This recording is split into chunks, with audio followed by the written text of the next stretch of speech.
En el ejercicio propuesto a continuación, hablamos sobre un modelo que planea abaratar costos al lanzar cohetes no tripulados.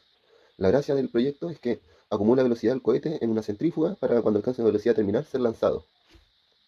Para las preguntas se va a considerar un experimento que hizo una empresa imaginaria en el que se lanza un proyectil de dimensiones y pesos similares al que se quiere lanzar, en el que nos mencionan que planean hacer que alcance su velocidad máxima a los 120 segundos y que su velocidad máxima a su vez sea de 2000 metros partido de segundo. Entonces, en la primera pregunta nos piden calcular su aceleración angular considerando que tiene un radio de 60 metros. Para partir resolviendo esto, primero necesitamos saber la fórmula del perímetro y saber cuánto mide la circunferencia del círculo que va a realizar el cohete. Después de operar 60 por 2pi, nos da que el resultado son 120 pi metros de circunferencia que tiene. Ahora, con el dato de la circunferencia y la velocidad terminal, que es la que debería alcanzar, consideramos que si recorre 2000 metros en un segundo y dividimos esos 2000 metros por 120 pi, nos va a dar la cantidad de vueltas que va a dar en un segundo.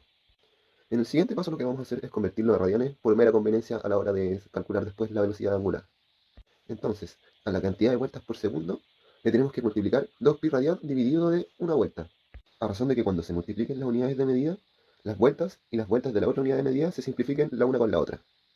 Ahora que calculamos esto, deberíamos tener cuántas radianes recorre por cada segundo en el momento final antes de lanzarse. Ahora, para calcular la aceleración angular, solamente necesitamos aplicar su fórmula y usar los datos que ya tenemos, considerando que parte desde el reposo y que el tiempo total van a ser 120 segundos. Luego de ya haber reemplazado esos datos en nuestra fórmula, como se puede ver, el resultado que nos da es 0,27 periódico radianes partido de segundo al cuadrado. En la siguiente pregunta nos piden calcular cuántas vueltas o cuántas revoluciones va a dar el objeto hasta cuando lo lanzan. Luego, como se puede ver en el PDF, usamos la fórmula de posición angular en el tiempo considerando la aceleración y reemplazamos los datos. Primero que nada, por mera conveniencia vamos a considerar que parte en el radian 0. Sabemos que su velocidad inicial es de 0 radianes por segundo, la aceleración sabemos que es 0,27 y el tiempo que son 120 segundos. Luego de calcular nos da 2000,00001 radianes. Ahora, como el ejercicio nos lo pide en vueltas, vamos a tener que convertir la cantidad de radianes que recorre a vueltas. Entonces multiplicamos los 2000 radianes por una vuelta partida de 2pi radian, de forma tal que el radian con el radian se simplifiquen.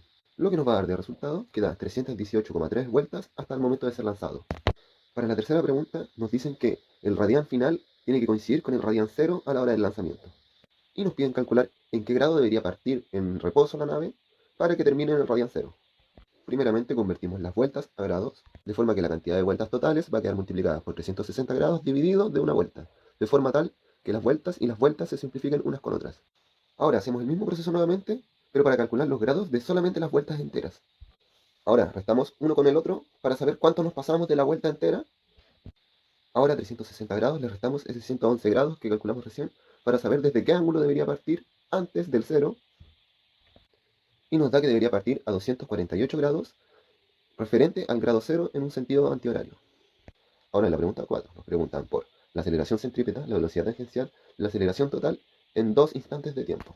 Primero calculamos la aceleración tangencial, pues es una constante que vamos a usar más adelante al reemplazar en la fórmula de la aceleración tangencial usando los metros y los 0,27 radianes que habíamos calculado antes, y nos va a dar como resultado la aceleración tangencial expresada en metros partidos de segundo al cuadrado.